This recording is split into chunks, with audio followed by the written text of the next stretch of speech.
الحمد لله رب العالمين والصلاة والسلام على سيد الأنبياء والمرسلين وعلى آله وأصحابه أجمعين اما بعد، نبی کریم صلی اللہ علیہ وسلم نے بعض بلاؤں اور مصیبتوں سے اللہ کی پناہ مانگی ہے۔ بخاری شریف میں امام بخاری رحمۃ اللہ علیہ نے باب قائم کیا ہے، باب التعوذ من جہد البلاء، نبی کریم علیہ السلام کا پناہ مانگنا جہد البلاء سے۔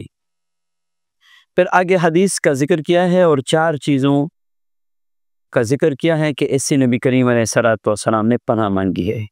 فرماتے ہیں عن ابی ہریرہ رضی اللہ عنہ کان رسول اللہ صلی اللہ علیہ وسلم یتعوذ من جہد البلاء ودرک الشقاء وسوء القضاء وشماتۃ الاعداء۔ فرماتے ہیں نبی کریم صلی اللہ علیہ وسلم جہد البلاء سے پناہ مانگتے تھے۔ جہد البلاء کیا ہے؟ آزمائش کی مشقت سے۔ آزمائش کی مشقت کیا ہے؟ یعنی ایسی آزمائش سر پہ آ پڑے کہ بندہ موت کو ترجیح دے، ایسی مشقتوں میں پڑ جائے کہ وہ موت ماننے لگے، ایسی مصیبتیں اس کو گھیر لے کہ اس کو ہر طرف سے موت ہی موت نظر آنے لگے، بلکہ موت کو گلے لگانا اس کے لیے آسان ہو جائے۔ ایسے سخت حالات سے نبی کریم صلی اللہ علیہ وسلم نے پناہ مانگی ہے۔ ودرک الشقاء، اور بدبختی پانے سے،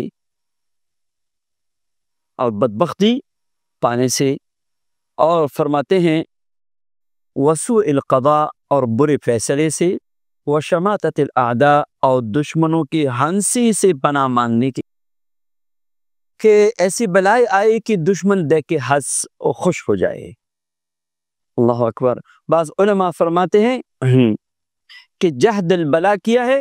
جہد البلاء وہ حالت ہے جسے بندے کو آزمایا جاتا ہے اور اس قدر مشقت والی حالت ہوتی ہے کہ بندہ اس میں موت کی تمنا کرتا ہے اور موت کو ترجیح دیتا ہے۔ اللہ اکبر۔ اسی طرح درک الشقاء یہ ہے ہلاکت اور بدبختی، اس سے نبی کریم علیہ السلام نے پناہ مانگی ہے۔ سوء القضاء، برے فیصلوں سے، یعنی ایسا فیصلہ بندہ کرے جو اس کے حق میں، اس کی اولاد کے حق میں وہ کبھی اچھا ثابت نہ ہو۔ وشماتۃ الاعداء، اور ایسی بلائی اور مصیبتیں آئے کہ دشمن دیکھ کے خوش ہو جائے۔ ایک تو مصیبت آئی ہے اور دوسرے جو ہے دشمن خوش ہو رہے ہیں۔ اللہ ایسی حالت سے ہم سب کی حفاظت فرمائے۔ ان دعاؤں کو اپنی دعاؤں میں شامل کیجئے۔